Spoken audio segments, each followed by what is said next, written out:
In the heart of Chicago's South Side lies a block so infamous it has become legend. O Block, a place where the line between survival and destruction is razor thin. From these streets rose a young man named Davon Daquan Bennett, better known to the world as King Von. To some, he was a lyrical genius. To others, a violent gang member. But to everyone who followed his story, he was a symbol of the raw truth that lives behind the music of Chicago drill. And in 2023, his story took a dark and unexpected twist when a British YouTuber named Traplore Ross released a viral documentary titled King Von, Rap's First Serial Killer. The title alone was enough to send shockwaves through the internet. It posed a chilling question. Was King Von not only rapping about violence, but actually living it? Was he, as the film suggests, a real-life serial killer, hiding in plain sight, with his crimes laid out in his music? Today we're going to explore that question. We'll look into Von's life, his rise to fame, the allegations laid out in the documentary, and the massive controversy that followed.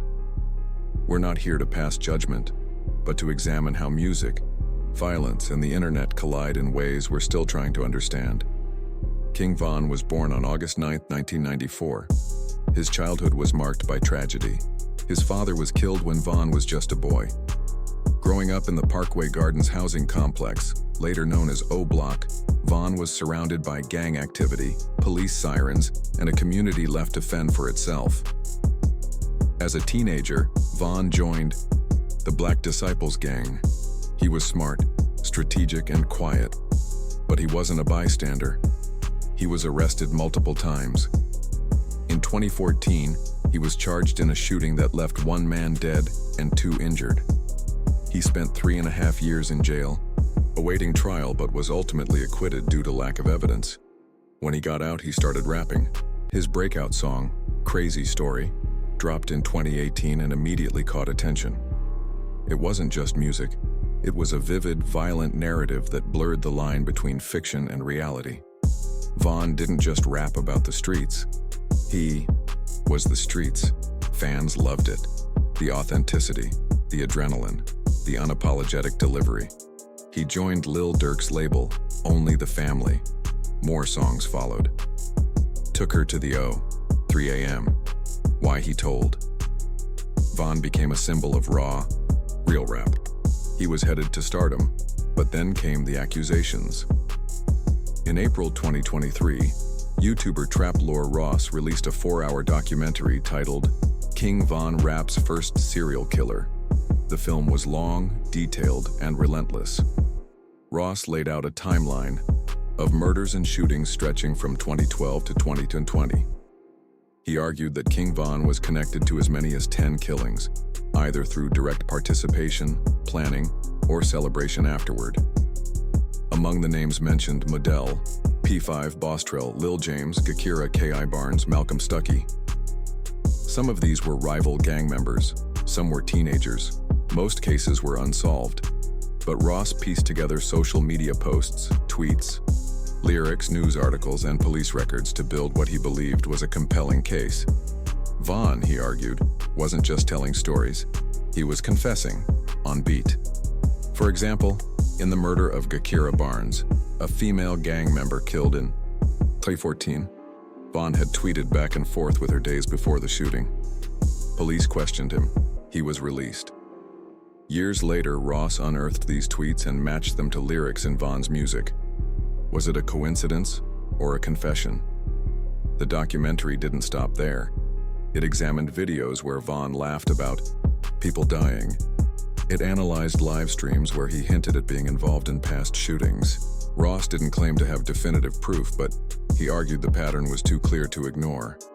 The public reaction was explosive. Some hailed Ross as a brave journalist, exposing the dark reality behind a famous rapper. Others accused him of exploiting a dead man who couldn't defend himself. Von's fans were furious.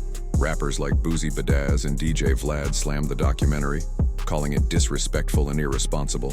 YouTube temporarily took the video down, possibly due to a copyright complaint, but Ross re-uploaded a shorter version. It quickly climbed back to millions of views. The controversy only made it more popular. So, was the documentary right? That's the question no one can answer for sure. Legally, Vaughn was never convicted of murder. He was acquitted in one case, questioned in others, and implicated in some through rumors. No court ever found him guilty of being a serial killer. And in the United States, a person is innocent until proven guilty. But culturally, the court of public opinion is different. Some argue that Vaughn's music glorified violence, that he blurred the lines between entertainment and execution, that his lyrics weren't metaphors, they were confessions. Others say Vaughn was a product of his environment, that he didn't choose violence, it chose him, that his music was his way out, his storytelling wasn't celebration, it was survival. And still others ask, should a YouTuber be the one to decide? Trap Lore Ross isn't a lawyer or a detective or a prosecutor. He's a content creator. And while he's done impressive research, he's also made a name off shock. Some wonder, is this journalism or just digital true crime clickbait? That debate goes beyond King Von. It's about all of us. In the era of YouTube documentaries, viral crime podcasts, and Reddit investigations, who gets to tell the story? Who do we believe? And what responsibility do creators have when dealing with real lives and real deaths? For King Von, the legacy remains conflicted. After his death in 2020, during a fight outside an Atlanta nightclub, his fame only grew. Posthumous albums topped charts. Fans built murals in his honor. His lyrics were quoted across social media.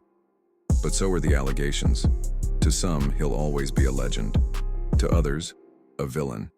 And that's the paradox of King Von, a man who rapped the truth, lived the truth, died by it, and maybe, just maybe, was haunted by it.